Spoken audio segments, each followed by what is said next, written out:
Welcome to Open Day Live on Demand. We're here in the Bond Business School. I've got Adjunct teaching fellow Ben Hayden-Smith joining me right now. Ben, you teach here. What subjects are you responsible for? I primarily teach business model generation and business model execution.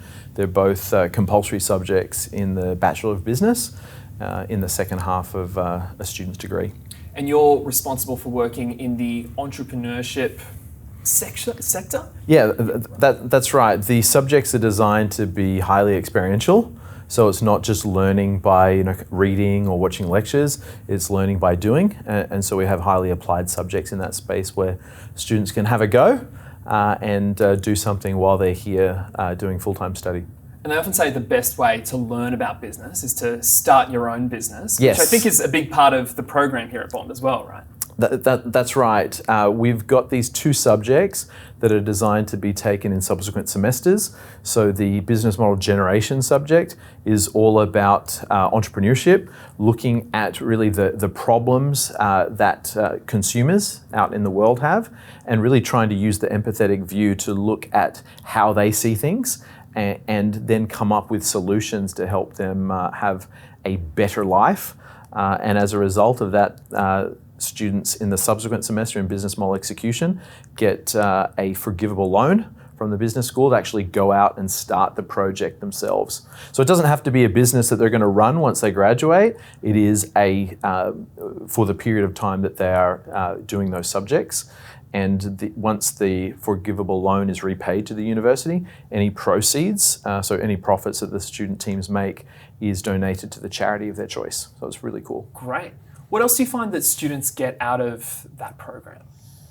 Well, they get to work in small, teams. In a COVID, pandemic environment, the whole world's had to go online, and so students aren't just in the classroom. They could be in different parts of Australia online, different parts of the world, and so they're working collaboratively using online tools. And we've had teams in those subjects working in this multimodal environment that we've got, so the online study space as well as on-campus study, and the amount of profit that these teams are generating on average actually hasn't gone down during this pandemic period. So they've been able to work around the constraints of the pandemic.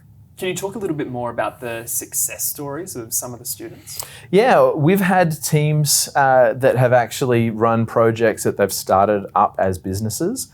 And the largest, success story from a financial point of view was in the course of a 12-week semester. We had a student team of 10 or 11 students. They raised $27,000 for a charity, which was phenomenal.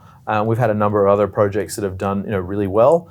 Projects that have focused on consumer problems related to the pandemic, and those teams have had a solid return as well. But yeah, it's not very long to run a business, and part of the design of the subject is it's not really a business. It's a project that they're doing as part of their studies, but part of the requirement is that they repay the loan to the university, and then anything above and beyond that can be donated to the charity. And if they finish at the end of the semester, make the donation, there's no obligation for them to keep running the project, but there's probably 15 to 20% of teams have kept the project going, and there's a few doing well today.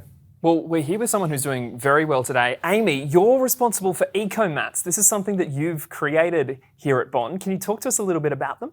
Yeah, so eco-mat is a reusable baking mat. So instead of using baking paper, which is not recyclable, it's a great environmentally conscious alternative.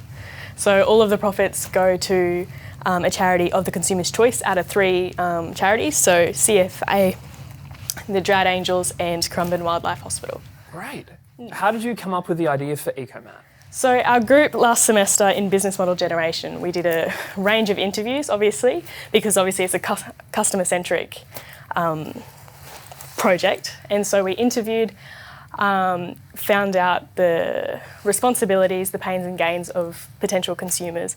And from there, we sort of found a trend, and a lot of people wanted to be more environmentally conscious, and that was one of their responsibilities that they wanted to improve upon. So through a lot of interviews, we sort of arrived at this reusable baking mat. Yeah. What was that process like in as much as getting the product and building it and setting up the business model? Yeah, so obviously we've got a short amount of time in one semester to do it all, but as I said, it was just a lot of interviews, even just simple things like packaging and like the target market. A lot of that was through the interviews as well, so Right. yeah. Did you find there were many challenges along the way? There are a few, particularly like with the prototype and actually finding the right mat. I think we went through 4 or 5 different mats, trying to find the one that, in a cost sense, was viable for us, but also one that the customers wanted to buy and were willing to use and suited their needs. Right. How long have you been at Bond for now? This is my 8th semester, so 3rd year. Okay, 3rd year. 3 years ago, before you started here, would you imagine you would have been doing anything like this? I knew Bond was obviously going to be very hands-on, but I didn't expect it to be so real and like such a real-life scenario where we actually went out and talked to people and actually sold the products. Yeah, didn't really expect that, but it's been really beneficial. Now, Amy, I can see you just peeking over on this chair here. This is the Eco Mat. Yes. Am I right? Can we have a little look? Can you talk us through this? Yeah, so as I say, it's completely reusable. You can use it in the microwave, the oven, even a sandwich press. It's dishwasher safe. It can go up to 230 degrees Celsius, so can basically cook anything. You can use it to cakes, cookies, even vegetables like roast veggies, anything. And you're selling them at the moment, is that right? Yes. How can we pick one up? So on our website, ecomat.online, you can just follow it and yeah. There we go. Check it out. Grab some Eco Mats while you're online as well. Make sure you're checking out our website. We've got plenty more on-demand content. Amy, thank you for joining me. Ben, yourself as well. You can always pop down here, see us at the Bond Business School if you want more info too.